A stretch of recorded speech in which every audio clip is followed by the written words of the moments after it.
I don't know about you, but these guys over here look like they're up to no good to me.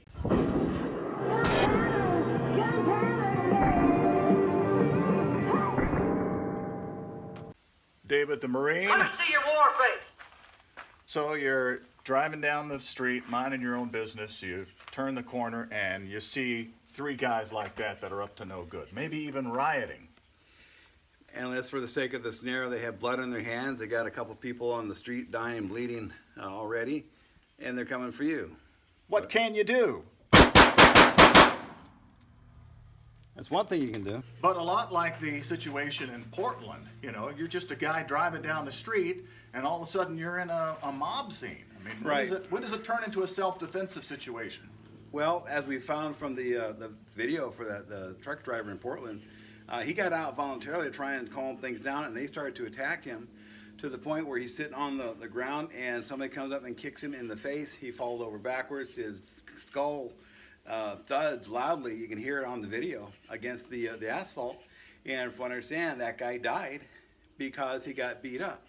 So it definitely is a deadly threat. So if they're coming after you, you have the right to self-defense. I noticed you went for the guy in the middle first. I did, because he had the gun. He was a greater threat. This guy had a brick, this guy had a knife. But you take the biggest threat out first. I would always worry that how can a brick be considered a deadly weapon? What can a brick do? This is your head. This is a brick.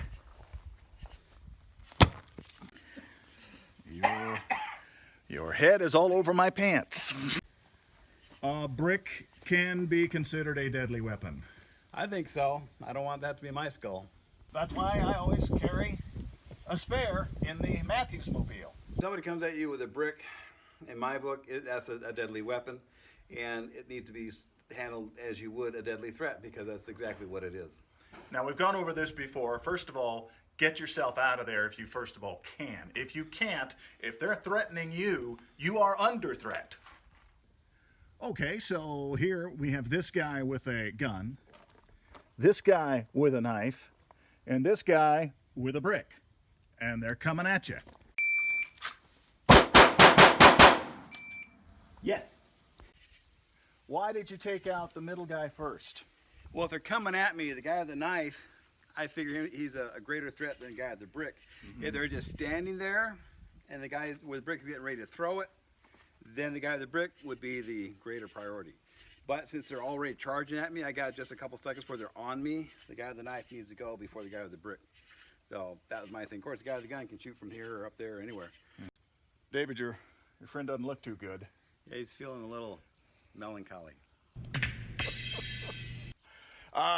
So, get yourself out of the situation if you can, but if you can't, if they're coming after you, you have a right to defend yourself. That's right. And as always, guns for everybody.